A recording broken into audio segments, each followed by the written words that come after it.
বেগম খালেদা জিয়া মৃত্যুবরণ করেছেন, সমস্ত জাতি শোকাহত, কিন্তু তার এই মৃত্যুতে নির্বাচনের তফসিলের কোনো পরিবর্তন হবে না।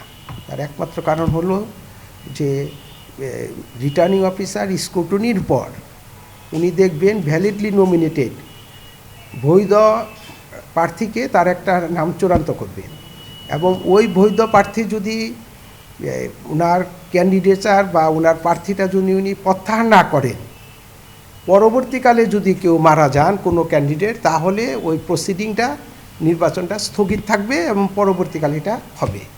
বর্তমান ক্ষেত্রে বেগম খালেদা জিয়া উনি ভ্যালিডলি নমিনেটেড এখনও না, কারণ স্ক্রুটনি হয় নাই, উনি এর আগেই ইন্তেকাল করেছেন।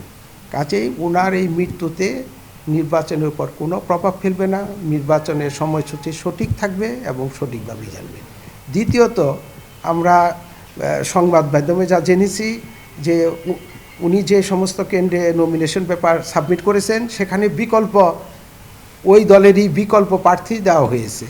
কাজে আমার মনে হয় যে এই বিষয়টা এমনি সরাও হয়ে যাবে নির্বাচন। হ্যাঁ, বলেন, আর কিছু জিজ্ঞেস করেন। জি জি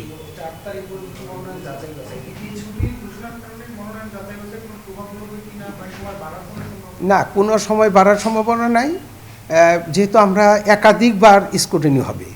কাজে কালকে যেহেতু বন্ধ, সরকার বন্ধ দিয়েছে, কাজে কালকার পরিবর্তে কালকাগুলো পরবর্তীকালে ওই সময় হবে। নির্বাচনের সময়সূচি কোনো পরিবর্তন হবে না এবং নির্বাচন সঠিক সময় হবে। বিজলি কেবলস এর স্কিন কোটেড ইনসুলেশন আগুন প্রতিরোধী। বিজলি কেবলস, নিরাপদ আজীবন। বেগম খালেদা জিয়া যে আসনে জমা দিয়েছেন, পাশাপাশি বিএনপির আরো একাধিক প্রার্থী দিয়েছেন, সেক্ষেত্রে নির্বাচন কমিশন মানে কার্ডটা যেহেতু বেগম খালেদা জিয়া ইন্তেকাল করেছেন, উনি এমনিই বাদ পড়ে গেছেন। কাজেই পরবর্তীকালে ওই দলের যারা মনোনীত তাদের সে নমিনেশনগুলো থাকবে, পেপারগুলো সেগুলাই স্ক্রুটনি হবে, তাদের মাধ্যমেই ভ্যালিডলি নমিনেটেডের ক্যান্ডিডেটদের ঘোষণা করা হবে। এরপরে যদি খোদা না করুক আফটার উইথড্রয়াল, খোদা না করুক এই সময় যদি কোনো ক্যান্ডিডেট মারা যায়, তাহলেই নির্বাচনের ওই ক্যান্ডিডেট বা ওই আসনের জন্য নির্বাচন পরবর্তীতে হবে বা নতুন সময়সূচি থাকবে। জি জি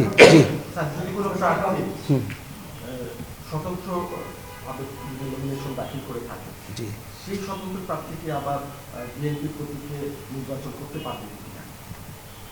এই প্রশ্নটা খুব এই মুহূর্তে আমি এটার কোনো সরাসরি কোনো কমেন্ট করব না, কারণ এটা আপনি যারা হাইপোথিক্যাল, উনি ব্যক্তিগতভাবে দিয়েছেন, তাকে নমিনেশন দিবেন কি না, এইটা এখনই এই মুহূর্তে এইটার উত্তর দেওয়াটা খুব কঠিন। আইনগত সুযোগ ঠিক সরাসরি এই মুহূর্তে আমি আপনাকে বলতে পারলাম না, এটা দেখতে হবে যে আইনগত যদি কোনো সুযোগ থাকে। জি,